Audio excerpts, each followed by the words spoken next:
오늘도 함께 해주신 여러분들께 감사의 말씀드리며 자크 채널에 오신 걸 환영합니다. 오랜만에 이렇게 직접 얼굴 비춰 인사드리게 됐네요. 오늘 영상은 예전부터 휴대폰 바꾼다 하다가 이제서야 바꾸게 된 아이폰 14 프로에 대해 얘기해볼까 합니다. 어때요?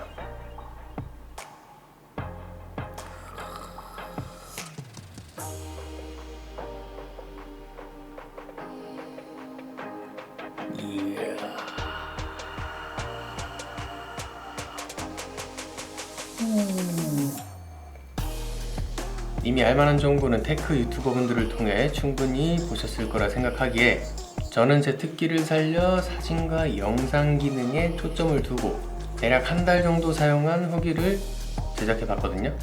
비교 대상은 제가 주력으로 사용하는 소니의 A7M3와 아이폰 14 프로입니다. 과연 휴대폰이 카메라와 견줄 능력까지 따라왔는지 지금부터 함께 확인해 보시죠.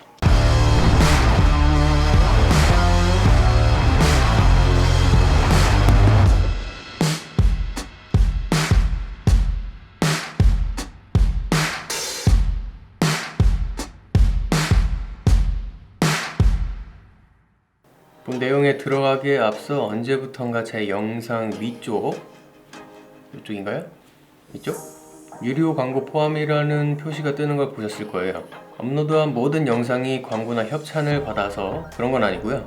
예전부터 올렸던 하단에 더보기란의 쿠팡 파트너스 활동으로 인해 그런 건데요. 제가 어떤 장비를 사용하는지, 영상에 나온 아이템들이 무엇인지 궁금하시다면 아래에 있는 더보기란을 참고해 주시고, 직접 협찬을 받아서 제작한 영상은 이런 식으로 표시를 하고 있으니 참고해 주시면 좋겠습니다.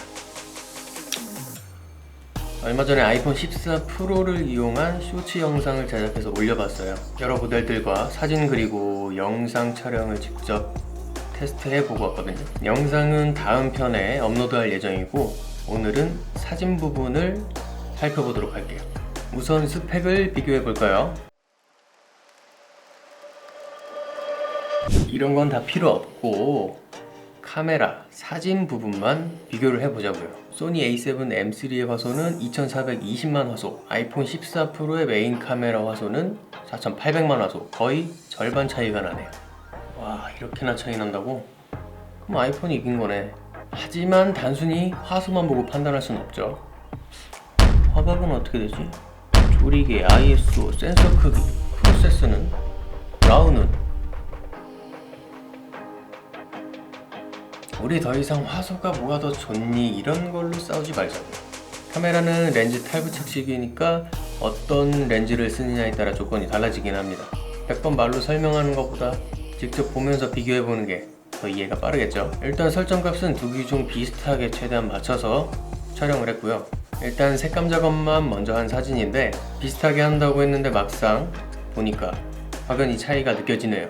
이 색감 부분은 감안을 하고 봐주셨으면 합니다. 일단 이 사진은 원하는 구도가 제대로 안 잡혀서 인물 모드로 2배 줌된 부분이라서 피사체가 크게 잡히긴 했죠. 둘 다 초점은 당연히 얼굴로 잡았고 동일한 위치에서 촬영을 했습니다. 이대로만 봤을 때 아이폰 14 프로 심도가 상당히 좋아진 느낌이 들고 그에 비해 A7M3는 선명한 느낌이 듭니다. 하지만 이렇게 초점 잡은 부분을 확대해보면 M3가 선명하다는 것을 볼 수 있죠. 사진의 배경이 이런 식으로 날아가면 감성적으로 보이기 때문에 많은 분들이 애용하고 이런 느낌을 선호하시죠. 하지만 이렇게 배경을 날리는 기술은 원한다면 후반 작업으로도 충분히 가능하다는 점입니다. 그래서 사진을 찍는 입장에서는 원하는 피사체에 정확하게 초점이 잡히는 것을 선호하죠. 이 두 사진 중 선택을 하자면 저는 A7M3 사진을 선택할 겁니다. 둘 다 제가 작업한 색감이지만 색감만 보면 지금 가을에 잘 어울리는 아이폰 14 프로 쪽이 끌리긴 하네요. 크게 출력을 한다면 A7M3를, 인스타용으로 업로드를 한다면 아이폰 14 프로를 사용할 것 같네요. 이번 사진은 모델이 움직이는 순간을 포착한 건데요. 역시 동일한 조건에서 촬영을 했습니다. 아이폰 14 프로에서는 움직이는 부분, 그런 손과 발 부분이 흐릿하게 나오는 걸 볼 수 있죠. 반대로 M3에선 잘 잡히는 모습을 볼 수 있습니다. 아이폰도 셔터 속도를 컨트롤할 수 있으면 잡을 수 있는 부분인데 이건 좀 아쉽네요. 다음 사진은 앉아있는 고정된 상태에서 좀 더 가깝게 찍은 사진인데요. 우선 초점 영역대를 보면 엄청난 차이까지는 아니지만 카메라 쪽이 깔끔하게 느껴지는 것 같네요. 근데 뒷배경 영역을 보니까 이건 아이폰이 부드럽게 표현이 된 것 같아요. 혹시나 지금까지는 인물 모드 사용해서 그런 거 아닐까? 그렇다면 사진 모드에서 라우 파일을 사용하면 더 잘 나오지 않을까 생각이 돼서 또 준비해 봤습니다. 이제 보여드릴 사진은 아이폰 14 프로의 같은 일반 카메라에 사진 모드에서 라우를 사용한 사진들입니다. 라우를 사용하면 사진 한 장당 용량이 20에서 30메가 정도 되는데 어떤 차이가 있는지 한번 볼까요? 적절한 자연광이 있는 장소에서 촬영한 사진입니다. 라우 파일이지만 아이폰 14 프로의 초점 영역이 사람 얼굴을 전체적으로 잡아주는 반면 A7 M3 카메라는 눈동자를 잡아서인지 이렇게 확대를 해보면 표현하는 디테일 차이가 확실히 느껴지는 게 보이실 겁니다. 혹시나 다른 사진은 괜찮을까 해서 비교해보면 아이폰 14 프로는 뭉쳐져서 툭툭 찍힌 느낌이라면 M3 카메라는 이렇게 눈썹이나 피부 솜털까지 잡아내고 있네요. 전 모델 아이폰 13 프로보다 이번에 14 프로의 야간 카메라 기능이 2배 좋아졌다는 걸로 알고 있는데 이 부분 역시 카메라와 비교해 봐야겠죠? 이걸 100% 야간 상황이라고 보긴 어려울 수도 있어요. 왜냐면 저기 위쪽에 간판 조명을 이용했기 때문이죠. 그래도 조명이 덜 받는 각도의 머리카락의 어두운 부분을 보면 선명한 건 역시 카메라 쪽이네요. 와, 제가 전에 쓰던 게 아이폰 7이라서 그런지 모르겠지만 14 프로 확실히 많이 발전하긴 했네요. 처음에 말씀드렸던 화소 차이 절반 가까이 나는데 여러분들이 지금 보셨을 땐 어떤가요?